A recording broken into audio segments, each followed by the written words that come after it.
Sorry sorry, मुझे माफ कर दीजिए, मुझे नहीं पता था। अंधी हो क्या? इस गवार को यहाँ आने किसने दिया? तुम जानती हो इस सूट की कीमत क्या है? 20 लाख का सूट है ये। मुझे माफ कर दीजिए सर, मुझे नहीं पता था। मैं अभी चल जाती। तुम्हें क्या लगा मैं तुम्हें यहाँ से आसानी से जाने दूंगा? इस सूट की कीमत चुकाओ वरना क्या? वरना क्या? अरे वाह, एक और सड़क छाप गवार। लगता है इस रेस्टोरेंट के स्टैंडर्ड्स वाकई में बहुत गिर चुके हैं। अभी क्या भी मेरी पत्नी से माफी मांग। मैं माफी मांगू? तुम जानते भी हो मैं हूँ कौन? माफी मांगते हो, चलते हैं ना यहाँ से। He's the owner of Sikandi Industries. Let's go, please. मुझे समझ में नहीं आ रहा है। मैं कह रहा हूँ माफी मांग मेरी पत्नी से, अभी क्या भी। वरना कहीं ऐसा ना हो तू इस दिन के लिए पूरी जिंदगी पछता है। अभिनव की बात सुनकर वो अमीर आदमी गुस्से से तिलमिला उठा। पूरा रेस्टोरेंट उसे देख रहा था। मैं इस शहर का सबसे बड़ा हीरा व्यापारी हूँ। अमीर से अमीर लोग, मंत्री, संतरी सब मेरे पॉकेट में रहते हैं। मैं चाहूँ ना चुटकी में तुम्हारा नामो निशान मिटा सकता हूँ। पर अगर मैंने चुटकी बजाते ही तेरे पूरे बिजनेस का नामो निशान गायब कर दिया तो? जब तक वो आदमी अभिनव की बात समझ पाता, अभिनव ने अपना फोन निकाला और किसी को एक मैसेज भेजा। अगले ही पल उस अमीर आदमी को एक कॉल आया और उसके पैरों तले जमीन खिसक गई। व्हाट? ये सब कैसे हो सकता है पापा? कोई हमें बर्बाद करने का कोशिश कर रहा है। क्या तुमने कोई बड़े आदमी को नाराज किया है? अगर किया है तो तुम अभी उससे माफी मांगो, वरना कल तक हम सड़क पर आ जाएंगे।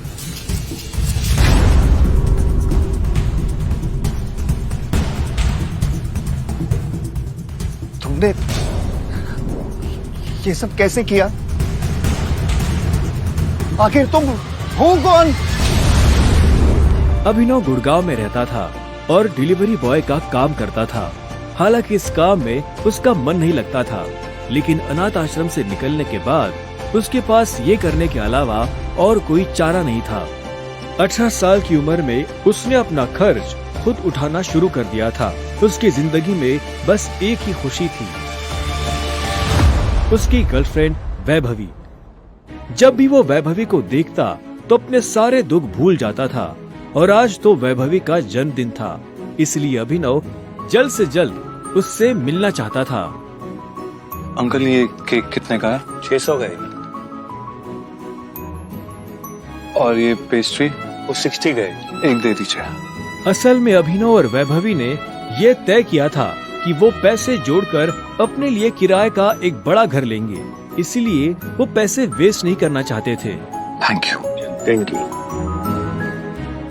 कुछ देर के बाद जब वो वैभवी के घर के बाहर पहुंचा तो उसने देखा वहाँ काफी रंगीन लाइट्स जल रही थी और वहाँ से तेज म्यूजिक की आवाज आ रही थी।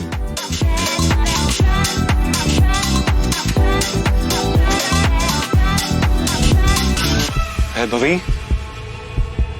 ये सब क्या है? ये कौन है वैभवी? देख नहीं रही है, डिलीवरी बॉय है। पर हम तो केक मंगवा चुके थे ना, फिर तूने पेस्ट्री क्यों मंगवाई? ओह, याद आया, ये तो वही डिलीवरी बॉय है ना जिसको तू डेट कर रही थी।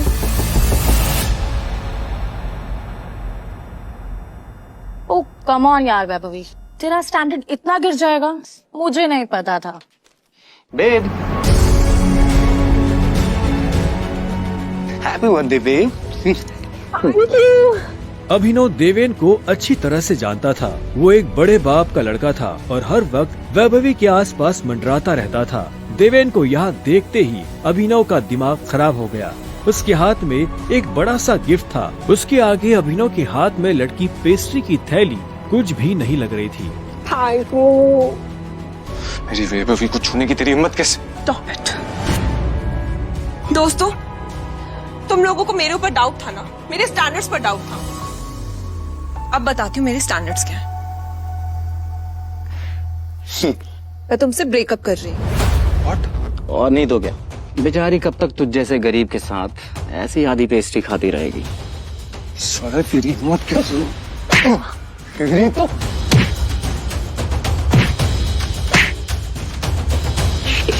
ये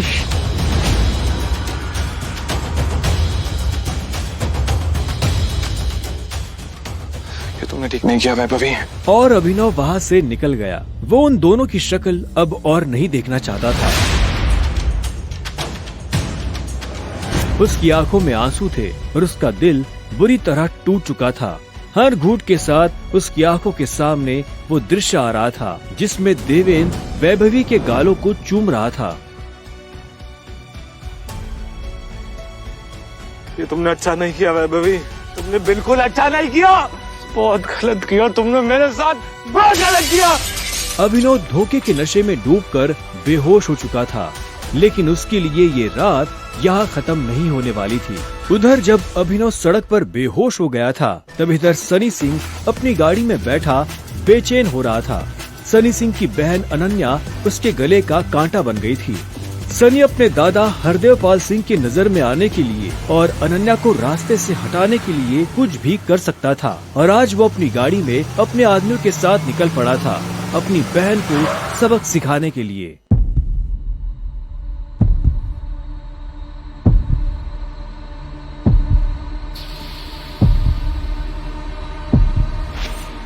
जल्दी करो, गाड़ी में डालो इसे। सुबह होने से पहले अगर हमने इसको अनन्या कमरे में नहीं डाला तो ऐसा मौका दोबारा नहीं मिलेगा। Quick quick.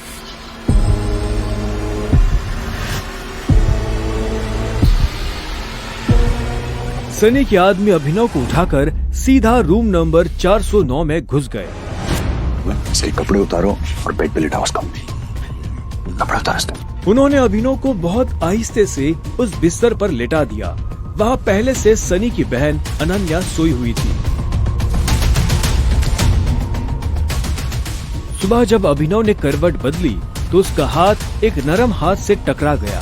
अभिनव की नींद टूटी और उसने देखा कि वो एक अनजान लड़की के बगल में लेटा हुआ था।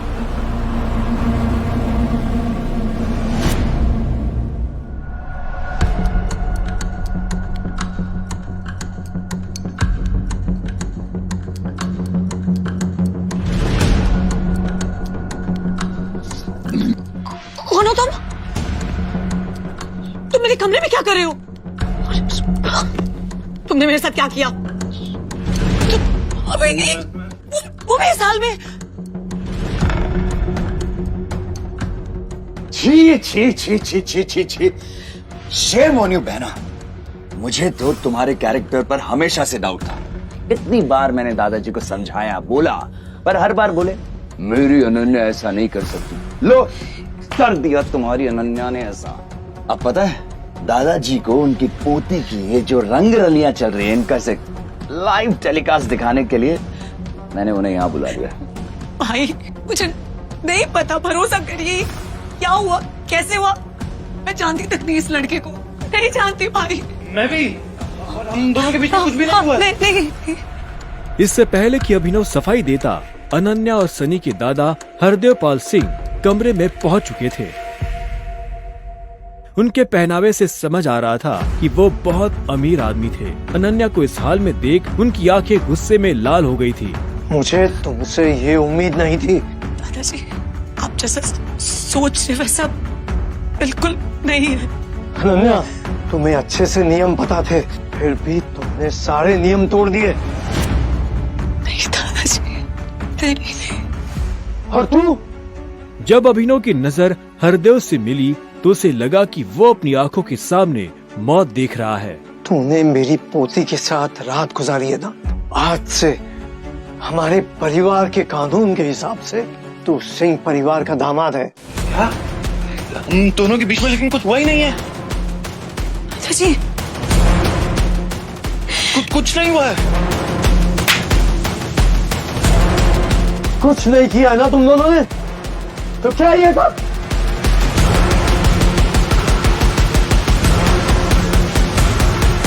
इससे पहले कि अभिनव कुछ समझे, हरदेव के आदमियों ने उसे मारना शुरू कर दिया था।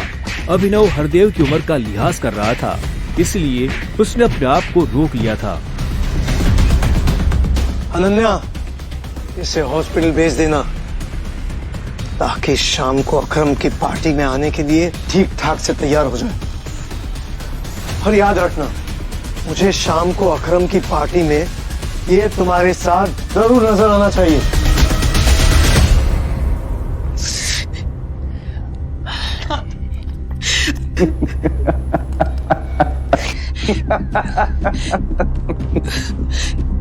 क्यों मेरी जिंदगी बर्बाद कर दी तुमने? क्यों? अभिनव के पास इस सवाल का कोई जवाब नहीं था। वहां जाकर अभिनव शाम को होने वाली पार्टी के लिए तैयार होने लगा। उससे हरदेव और उसके आदमियों का डर नहीं था। वो जानता था कि अनन्या पहले से काफी मुश्किल में थी और वो अपनी वजह से उसकी मुश्किलें और नहीं बढ़ाना चाहता था। अभिनव के पास ले देकर सिर्फ एक ब्लेजर था, वो भी उसके पापा का। वो जगह जगह से फटा और उधड़ा हुआ था, लेकिन जब अभिनव ने उसे पहना तो उसकी खूबसूरती ने ब्लेजर की सारी कमियां ढक दी। अभिनव का अंदाजा सही था, अनन्या का घर काफी बड़ा था। वो एक अमीर परिवार की लड़की थी। जितना अभिनव महीने का कमाता था उतने की अनन्या ने सैंडल्स पहनी हुई थी।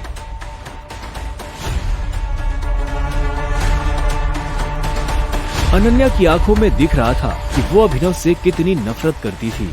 अभिनव भी पार्टी में इतने बड़े लोगों के बीच जाने से घबरा रहा था। उसी घबराहट में उसने कब अपने पापा की अंगूठी को उंगली में गोल गोल घुमाना शुरू कर दिया, उसे पता ही नहीं चला।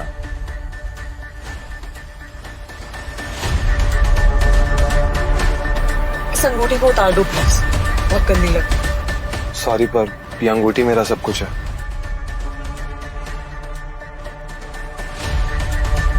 अकरम का घर किले जैसा था, जिसके चारों तरफ बाउंसर्स बंदूकें लिए खड़े थे। जैसे ही अनन्या और अभिनव अंदर आए तो इतने में उसकी नजर देवेन से टकरा गई।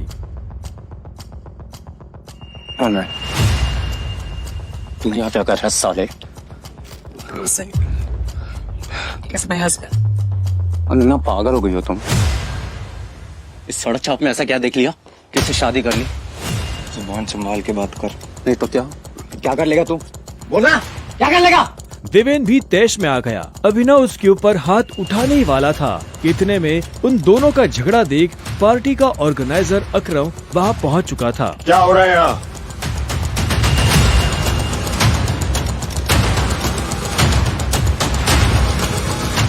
अकरम सर, देखिए इस आदमी को, ये क्रिमिनल है, जबरदस्ती आपकी पार्टी में घुसाया। इधर आओ।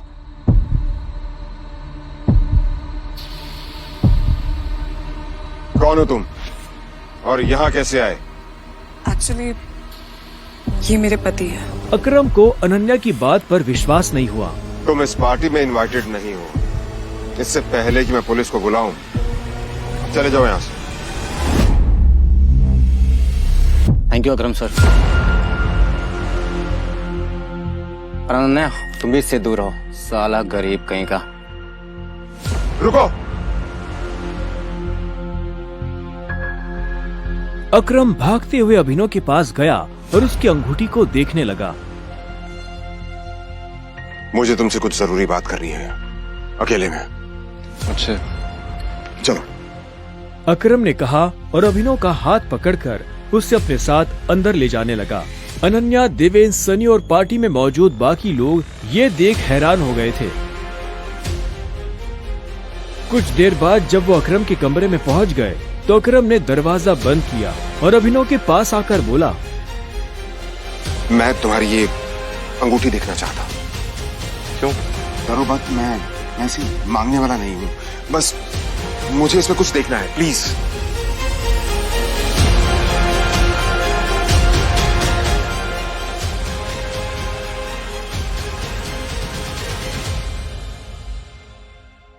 टाइगर,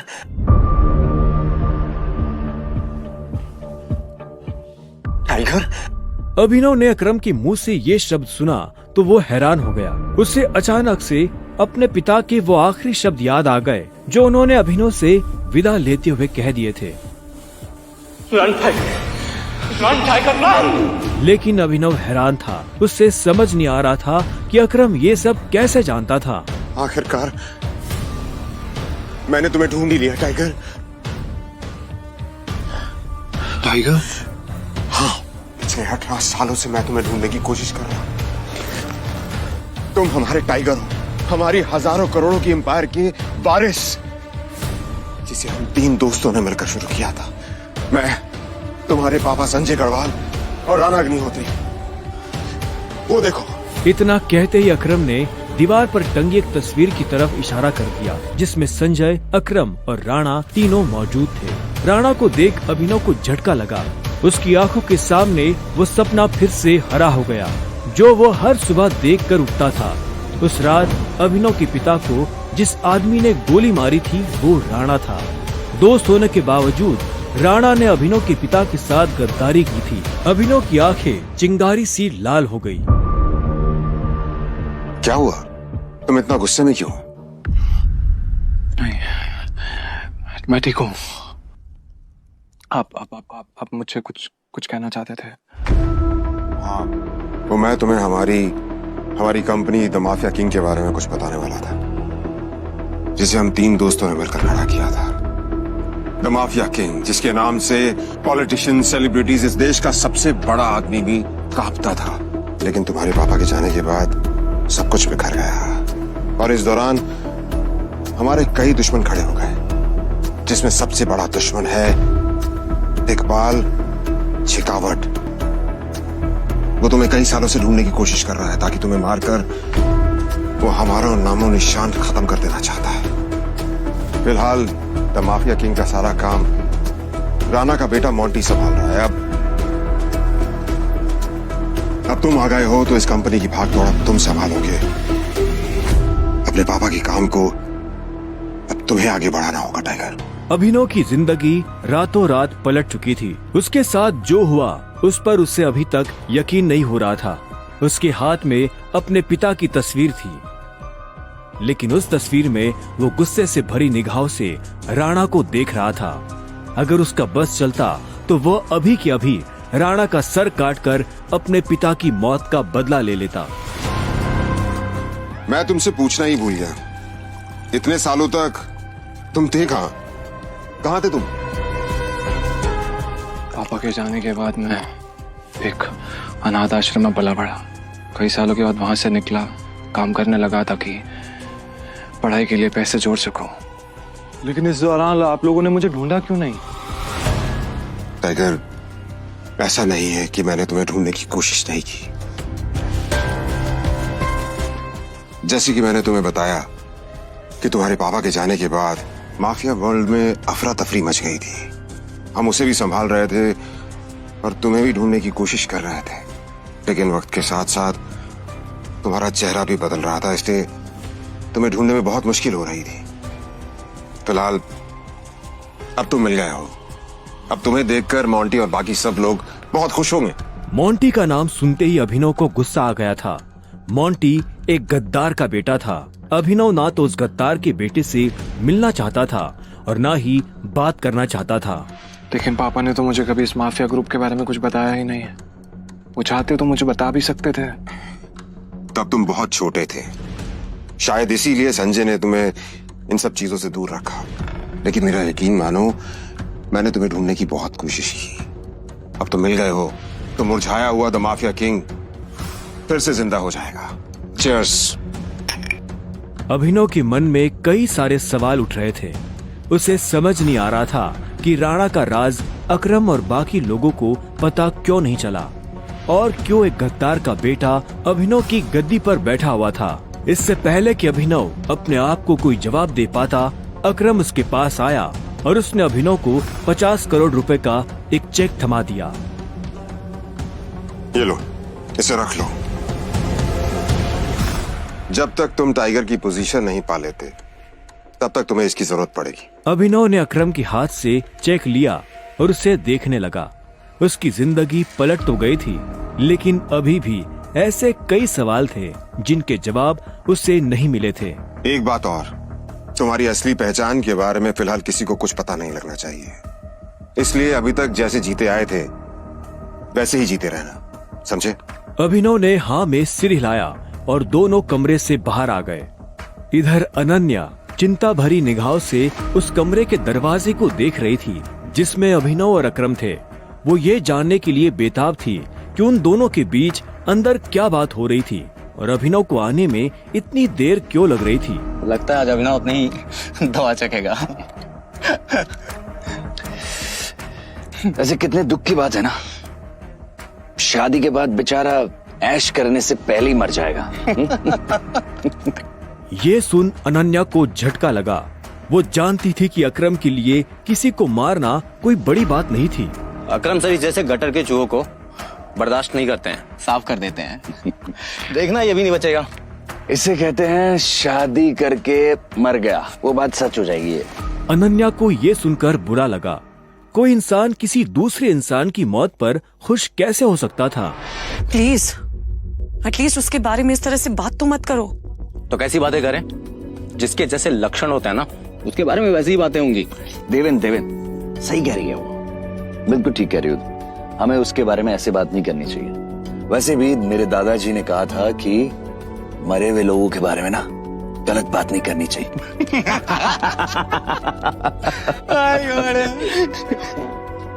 इससे पहले कि अनन्या कुछ कहती, अकरम अभिनव को लेकर बाहर आ रहा था। अभिनव के बदन पर एक छोटी सी खरोच भी नजर नहीं आ रही थी। जब देवेन और सनी ने ये देखा तो उनका मुंह हैरानी के मारे खुला का खुला रह गया। इसे देख कर तो लग ही नहीं रहा है कि अकरम सर ने इसे हाथ भी लगाया है। वैसे जितनी देर तक ये दोनों कमरे के अंदर थे, अब तक तो इसकी नाक टूटी हुई होनी चाहिए थी, पर ये तो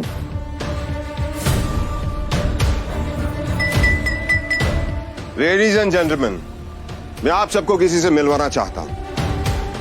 ये अभिनव, मेरे सबसे पुराने ड्राइवर का बेटा, मेरी ये बहुत अजीज है। ये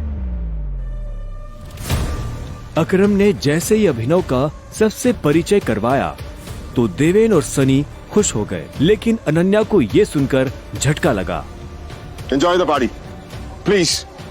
इतने में अकरम ने कहा और अभिनव को अकेला छोड़ बाकी लोगों से मिलने के लिए निकल गया। देवेन और सनी को अभी तक समझ नहीं आ रहा था कि अकरम अभिनव को इतना भाव क्यों दे रहा था। अभिनव को इस बात से कोई लेना देना नहीं था कि सनी और देवेन उसके बारे में क्या सोच रहे थे। उसकी आंखों के सामने बस रह रहकर अपने पिता की शक्ल आ रही थी। उसे वो रात याद आ रही थी जिस रात को राणा ने संजय को गोली मारी थी। अभिनव को ये भी याद आया कि उसे खुद भी गोली लगी थी, लेकिन उसकी किस्मत अच्छी होने की वजह से वो बच गया था।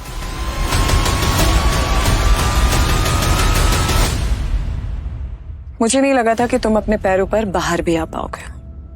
अच्छा, तुम्हें मेरी इतनी चिंता हो रही थी? ओ प्लीज, मुझे चिंता नहीं हो रही थी, बस तुम्हें तो अपनी चिंता होनी चाहिए ना।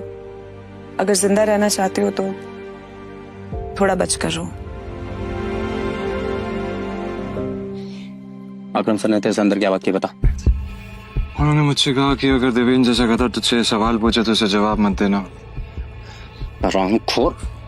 देवेन ने उसे गाली दी, लेकिन अभिनव पर उसका कोई असर नहीं हुआ। उसके दिमाग में इस वक्त पहले से ही कई जरूरी चीजें घूम रही थी। इसके बाद पूरी पार्टी के दौरान अनन्या ने अभिनव से कोई बात नहीं की। मेरा घर यहाँ से पास में है, वहीं ले लो। तुमने सोच भी कैसे लिया कि मैं तुम्हारे साथ तुम्हारे घर आ रही हूँ? तुम्हारी हालत ऐसी है तो पता नहीं तुम्हारे घर की हालत कैसी होगी। तुम मेरी पत्नी हो, मेरे साथ नहीं रहोगी तो किसके साथ रहोगी? सुनो, अपनी ये 2 कौड़ी का लॉजिक ना अपनी जेब में रखो। पहले तुम मुझे ये बताओ, तुम मेरे बिस्तर में कैसे आए? ये सवाल तो मैं भी तुमसे पूछना चाहता हूँ। अच्छी बात है, लेकिन मैं तुम्हारे साथ तुम्हारे घर रहने नहीं आ रही हूँ, मैं अपने घर जा रही हूँ, ठीक है? और अगर इन फ्यूचर मजबूरी भी रहे ना, तो मैं तुम्हारे साथ तुम्हारे घर में नहीं रहूंगी, तुम मेरे घर रहने आओगे, एक नौकर की तरह, समझे? अभिनव ने पहले उसे देखा और फिर अपनी उंगली में पहनी हुई उस अंगूठी को देखने लगा। अगर आज वो अंगूठी नहीं होती तो पता नहीं उसका क्या होता।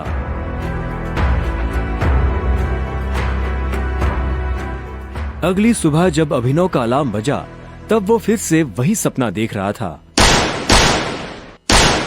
अलार्म की आवाज सुन वो झटके से उठा और अपने बिस्तर पर बैठ गया। उसने उठते ही मन सबसे पहले अकरम को धन्यवाद दिया, जिसने उसके पिता की कंपनी को इतने सालों बाद भी जिंदा रखा, लेकिन साथ ही उसे अपने पिता को खोने का मलाल भी था। इसी ख्याल के साथ अभिनव बिस्तर से उठा और अपने काम पर जाने के लिए तैयार होने लगा। अकरम के हिसाब से उसकी डिलीवरी बॉय की जॉब उसे अपनी पहचान छुपाने में काफी मदद कर सकती थी। अभिनव ने अपनी जेब में अकरम का दिया हुआ चेक डाला और घर से निकल गया। 1 घंटे बाद जब वो अपनी बाइक से ऑफिस आया और कॉरिडोर में चलने लगा तो उसे पीछे से आवाज आई। A delivery boy. यह आवाज उसके साथ काम करने वाले हरीश की थी। उसे ऑफिस में अपना काम करने की नहीं, अभिनव को चिढ़ाने की तनख्वाह मिलती थी। क्या हुआ, कुछ काम है? मुझे देर हो रही है। हाँ, अबे तुझे किसी मीटिंग में जाना है, बॉस तुझे बुला रहा है। और भाई कल तू कहाँ चला गया था बिना बताए? अपने बाप की बारात में गया था क्या? ये सुन अभिनव की नसें गुस्से में फटने को आई थी। वो चाहता तो अभी हरीश के सारे दांत एक मुक्के में अलग कर सकता था, लेकिन उसने अपने आप को शांत किया और उसकी बात का जवाब दिए बिना अपने बॉस के कैबिन की तरफ बढ़ने लगा। Good morning sir. ऐसा क्या है गुड इस मॉर्निंग में? अभिनव के पास इस सवाल का कोई जवाब नहीं था। ऐसे में उसके बॉस ने आगे कहा, कल तुम बिना बताए चले कैसे गए? अभिनव के पास इस बात का भी कोई जवाब नहीं था। वो चाहता तो अपने बॉस को कोई बहाना बनाकर टाल सकता था, लेकिन अभिनव झूठ नहीं बोलना चाहता था। कल इतनी सारी डिलीवरी थी, तुम्हारी वजह से हमारा कितना नुकसान हुआ तुम्हें पता है? पर सर मुझे महीने में कैजुअल लीव तो मिलती है, तो कल शट अप! काम तो तुमसे होता नहीं है, बस बहस करने चले आते हो। ये कंपनी तुम्हारे बाप की है। ये सुनते ही अभिनव का पारा गर्म हो गया था। उसने गुस्से में अपनी मुट्ठी भींच ली और घूरते हुए अपने बॉस को देखने लगा। घूर क्या रहा है? अपना सामान बांध और निकल यहाँ से। You are fire.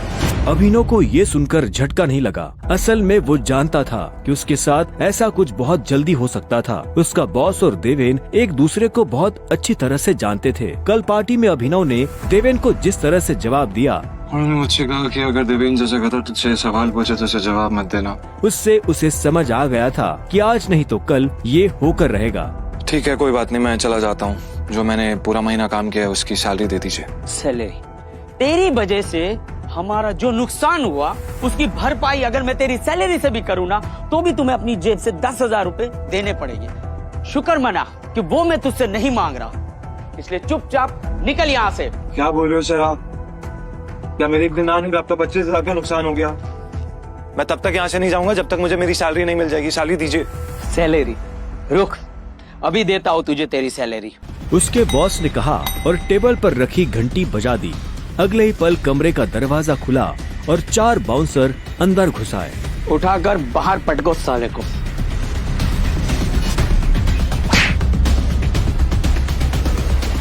बॉस के मुंह से ये सुनते ही वो चारों अभिनव पर धावा बोलने के लिए टूट पड़े, लेकिन इससे पहले उनमें से कोई अभिनव पर हमला कर पाता, अभिनव ने उन्हें पटकनी दे दी थी। उसने किसी का हाथ तोड़ा तो किसी का पाँव, किसी के पेट में मुक्का मारा तो किसी के पेट पर लात। देखते ही देखते बॉस के सारे आदमी ढेर हो गए थे। बॉस ये देख भौचक्का रह गया था। अभिनव अब सीधा बॉस के पास आया और उसकी गर्दन पकड़कर बोला, सैलरी। बॉस ने घबराहट में अपने ड्रॉर से कैश निकाला और कांपते हाथों से अभिनव को थमा दिया। अभिनव ने कैश देखा और बॉस की गर्दन छोड़ वहाँ से बाहर निकलने लगा। इससे पहले कि वो बाहर आता, उसने बॉस की आंखों में देखा और बोला, और एक बात याद रखना, अगर आज के बाद किसी के बाप पे गया ना तो गर्दन तेरी होगी, पंजा मेरा। ये सुन बॉस के होश उड़ गए थे। उसे पता था कि अभिनव एक गुस्सेल आदमी है, लेकिन उसने कभी उसका गुस्सा देखा नहीं था। इधर अभिनव भी जब ऑफिस से बाहर आया तो उसे एक अनजान नंबर से फोन आया। अभिनव ने फोन उठाया। हेलो, कौन? टाइगर, अकरम। हाँ कहिए। मुझे तुम्हें किसी से मिलवाना है, वो भी हमारे माफिया वर्ल्ड का एक बहुत बड़ा नाम है, और साथ ही साथ तुम्हारे पापा और मेरा जिगरी यार भी, बलराज। मैं चाहता हूं कि बलराज को पता चल जाए कि हमारा टाइगर वापस लौट आया है, इसलिए शाम को साथ में डिनर करेंगे होटल सफायर में। एड्रेस तुम्हें भेज रहा हूं। इस शहर में बलराज का नाम बच्चा बच्चा जानता था और हर बड़ा आदमी उसके नाम से थर थर कांपता था। ऐसे में अभिनव को भी उससे मिलने में घबराहट हो रही थी। जिस बलराज से वो घबरा रहा था, असल में वो उसी का बॉस होने वाला था। क्या आपको सच में लगता है मुझे बलराज जी से मिलना चाहिए? अकरम भी उसकी घबराहट समझ गया था। बलराज जी? सिर्फ बलराज कहो, तुम टाइगर हो यार, और जंगल में सारे जानवर टाइगर के नाम के आगे जी लगाते हैं, लेकिन टाइगर कभी किसी जानवर के नाम के आगे जी नहीं लगाता। चलो शाम को मिलते हैं, बाय। अकरम के मुंह से ये बात सुनते ही अभिनव का कॉन्फिडेंस बढ़ गया था। वो अब उस टाइगर जैसा महसूस कर रहा था जो जू से निकलकर जंगल में आ गया हो। अभिनव अपने पुराने ऑफिस से निकलने के बाद अपने घर आ गया था। वो इतने आराम से अपने बिस्तर पर आखिरी बार कब लेटा था उसे याद ही नहीं था। वो बड़ी एक्साइटमेंट के साथ कमरे के दरवाजे की तरफ देख रहा था। Pizza delivery. सर ऑर्डर सिर्फ 500 का था, आपने मुझे 1000 क्यों दिए? तुम डिलीवरी वाले बहुत मेहनत करते हो दोस्त, ये 500 रुपए तुम्हारी टिप। Thank you sir. इधर अभिनव उस पिज्जा बॉक्स को ध्यान से देख रहा था। उसे याद नहीं आ रहा था कि उसने आखिरी बार पिज्जा कब खाया था। वैभवी और अपने लिए घर लेने के चक्कर में उसने अपनी कितनी इच्छाओं को मारा था, इसका एहसास उसे आज हो रहा था। लेकिन अब वो रुकने वाला नहीं था। शाम को अभिनव होटल सैफायर जाने के लिए तैयार होने लगा था। उसने ग्रे कलर की शर्ट और ब्लैक कलर की पैंट पहनी थी। अभिनव के पास पहनने के लिए इससे अच्छा और कुछ नहीं था। जैसे उसने होटल को बाहर से देखा तो देखता ही रह गया। उसने आज तक इतने बड़े होटल को इतने पास से नहीं देखा था। रुको, अंदर का जा रहा है? अंदर ही जा रहा हूँ, क्या दिक्कत है? अंदर जाना है तुझे? तुझे क्या लगता है कि मैं तुझे अंदर जाने दूंगा? क्यों नहीं जा सकता मैं अंदर? अभिनव समझ गया था कि चीफ सिक्योरिटी ऑफिसर उसके कपड़े देखकर उसे जज कर रहा था। सुन, मैं तेरे जैसे लोगों को बहुत अच्छे से जानता हूँ। फालतू का तमाशा मत कर, निकल यहाँ से। कैसे जानता है तू मुझे? रिश्तेदार है मेरा। जब मैं अंदर जाने के लिए आया हूँ तो वापस क्यों जाऊंगा? ये होटल क्या तेरे बाप की है? बोलना। ये सुनते ही अभिनव का माथा गर्म हो गया, लेकिन उसने गुस्से में कुछ नहीं किया। वो शांत रहा ताकि लोगों का ध्यान उसकी तरफ ना जाए। अभिनव 2 कदम पीछे हटा और उसने फोन निकालकर अकरम को फोन मिला दिया। हाँ टाइगर, कहाँ पहुँचे? मैं ये होटल की एंट्री पे हूँ अकरम। हमारा टेबल नंबर क्या है? Table number? अरे मैं इस होटल का मालिक हूँ, मुझे टेबल बुक करने की जरूरत नहीं है। तुम अंदर जाओ और आराम से बैठो, बस मैं पहुँचने ही वाला हूँ। मैं अंदर नहीं जा पा रहा हूँ। यहाँ पे कोई ये सिक्योरिटी वाला खड़ा है, वो कह रहा है कि मेरे जैसे इंसानों को अंदर नहीं जाने देता है। कौन है ये कथा? तुम एक काम करो, बस 10 मिनट में मैं पहुँचने वाला हूँ, तुम वेट करो, ठीक है? और ये इस ऑफिसर की वजह से मैं तुमसे माफी मांगता हूँ। ठीक, नहीं कोई बात नहीं।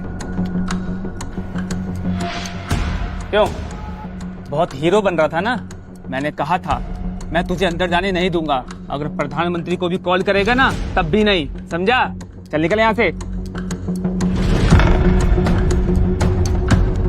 अरे वो देखो, तुम्हारा निठल्ला एक्स। आजा मजे लेते इसके।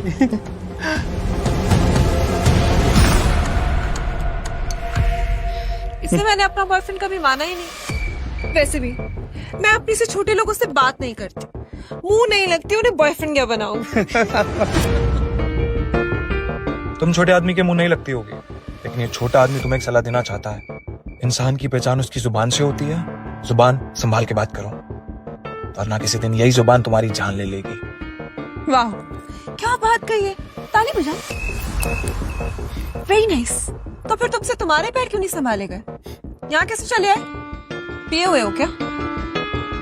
अकरम ने बुलाया मुझे यहाँ पे। अच्छा, अरे हाँ याद आया, अकरम सर ने उस दिन कहा था तू उनके किसी ड्राइवर का बेटा है, तो यहाँ अपने बाप की जगह ड्राइवर की नौकरी मांगने आया क्या?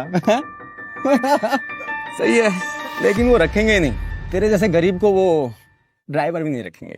आए हो मतलब तुम्हें बुलाया नहीं गया? वो उठा के चले आए। भिखारी कहेंगे। आया नहीं हूँ, बुलाया मुझे, अकरम ने बुलाया। मुझे पता ही था ये कोई पागल है। तभी वहाँ एक काले रंग की चमचमाती हुई महंगी सी गाड़ी आकर खड़ी हो गई। सभी पलटकर गाड़ी को देख रहे थे। अकरम गाड़ी से बाहर निकला और उसके साथ एक और आदमी था। वो देखने में लंबा चौड़ा और मजबूत था। वो और कोई नहीं बल्कि बलराज था। वो एक बहुत ही फेमस कपड़ों की कंपनी का मालिक था और साथ ही द माफिया किंग का एक मजबूत पिलर। उसे देख अभिनव की आंखें खुली की खुली रह गई। उसने बलराज के बारे में सुना था। क्या आपको सच में लगता है मुझे बलराज जी से मिलना चाहिए? उसे तस्वीरों में देखा था, लेकिन तस्वीरों में देखने और सामने से देखने में जमीन आसमान का अंतर नजर आ रहा था। उसके मन में ये सवाल उठ रहा था कि आखिर बलराज उससे क्यों मिलना चाहता था। क्या चल रहा है यहाँ? सॉरी सर, लेकिन इस आदमी ने मुझे और कस्टमरों को काफी परेशान किया हुआ है। मैं इस चोर को अंदर जाने से रोक रहा हूँ तो ये यहाँ पे तमाशा कर रहा है। क्या तुम्हारी हिम्मत कैसे हुई इसे चोर कहने की? तुम होते कौन हो इसे अंदर जाने से रोकने वाले? ये होटल तुम्हारे बाप ने खोल रखा है क्या? ये मेरा मेहमान है और तू आज के बाद इस होटल के आसपास भी दिखाई दिया ना तो तेरी टांगे तोड़वा दूंगा। Get lost. Sorry sir.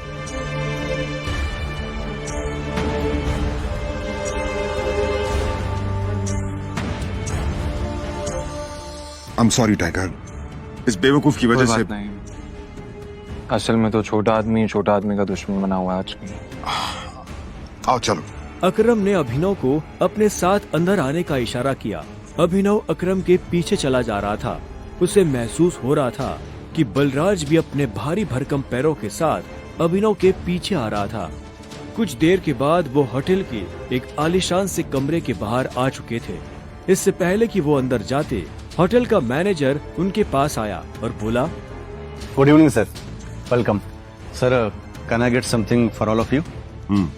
एक काम करो, जो भी लीकर अवेलेबल है उसकी लिस्ट भिजवा दो। Sure sir, but sir if you don't mind, अपने होटल में जितनी भी लिकर्स अवेलेबल हैं मुझे सबके नाम याद है। We have tequila which is of 5 lakh rupees, vodka 8 lakh rupees, biscuit 10 lakh rupees and we have gin जो कि 12 लाख रुपए की है। Sir what would you like to have? Great. क्या है कि आज मेरे यहाँ बहुत खास मेहमान आए हैं, तो इसलिए जो सबसे महंगी है वो भिजवा दो और बाकी सब चीजें भी। Sure sir, I will get the best liquor for all of you. Good evening sir. Good evening sir. Akram, hotel तेरा, शराब तेरी, फिर भी तुम्हारा ये मैनेजर तुझे तेरी शराब की रेट क्यों बता रहा था, जबकि तू कोई भी चूज कर सकता है?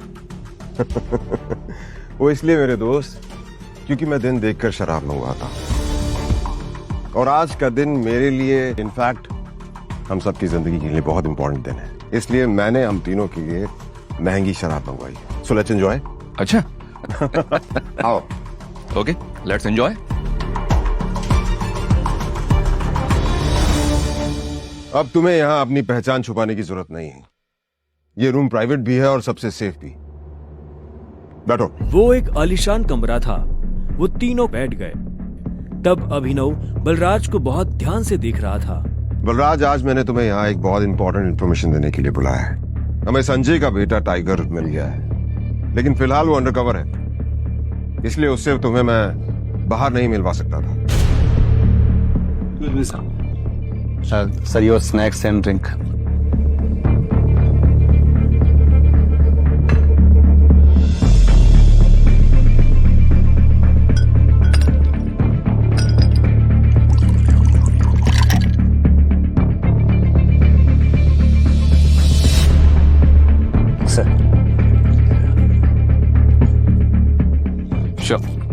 Cheers.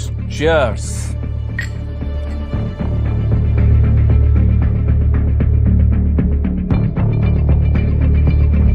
तो यही है टाइगर?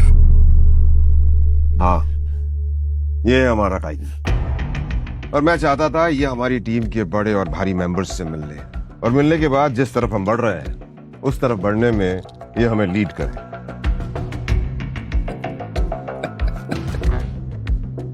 माफ करना दोस्त, पर मुझे थोड़ी हंसी आ रही। वो क्या है ना, सब कुछ तो तू ही बोल रहा है। हमारा ये टाइगर गूंगा है क्या? हाँ बलराज, तुम्हें टाइगर के बारे में इस तरह से बात नहीं करनी चाहिए। माफ करना दोस्त, माफ करना। बोलनेस अच्छी लगी मुझे तुम्हारी। अच्छा,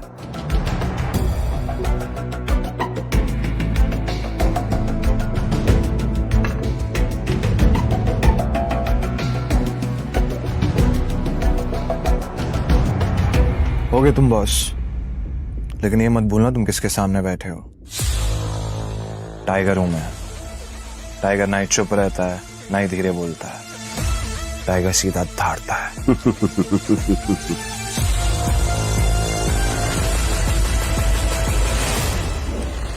तो तुम टाइगर हो, ठीक है? तो टाइगर ये बताओ, इतने सालों से कहां थे तुम? अब ऐसा तो नहीं हो सकता ना कि इतने सालों के बाद तुम हमारे सर पे आके बैठ जाओ। और हम मान लेंगे कि तुम टाइगर। मजाक तो नहीं हो रहा है यार? क्यों अकरम, सही कहा ना? हर चीज गद्दी की तुम बात कर रहे हो ना। उसको लिया नहीं जाता, कमाया जाता है। आई बात समझ में? अच्छे से जानता हूं, छीनना मेरे खून में भी नहीं है। मैं इतने सालों से कहां गायब था, क्या कर रहा था, ये सब समझाने का तो हमारे पास टाइम नहीं है शायद। और रही बात कि मैं टाइगर हूं या नहीं हूं, ठीक है, तुम तरीका बताओ, साबित कर दूंगा। शाबाश, ये हुई ना बात। अकरम ने मुस्कुराते हुए अभिनव को देखा। उसकी आंखों में अभिनव के लिए गर्व की भावना झलक रही थी। उसने जितना सोचा था अभिनव उससे भी खूंखार था, लेकिन बलराज के माथे पर शिकन बरकरार थी। उसकी आंखों से पता चल रहा था कि वो इतनी जल्दी अभिनव को टाइगर नहीं मानने वाला था। वैसे भी पूरे ग्रुप में अगर बलराज किसी चीज के लिए जाना जाता था तो वो थी उसकी जिद। वो इस बात को नहीं पचा सकता था कि कल को एक बच्चा उसके सर पर बैठकर राज करे। सिर्फ अकरम की शाबाशी से काम नहीं चलेगा प्यारे, पर मैंने अभी एक्सेप्ट नहीं किया है कि तुम टाइगर हो। तुमने कहा कि तुम साबित कर सकते हो कि तुम टाइगर हो, तो ठीक है, मैं तुम्हें चैलेंज देना चाहता हूं। ये क्या कह रहे हो तुम? Relax Akram, relax. Let's fight, लड़ते हैं। अगर तुम जीते तो हम मान लेंगे कि तुम टाइगर हो, लेकिन अगर तुम हारे तो हमसे कुछ पैसे लेना और गुड़गांव से कहीं बहुत दूर जाकर सेटल हो जाना। बलराज, क्या कह रहे हो तुम? ये सही नहीं है।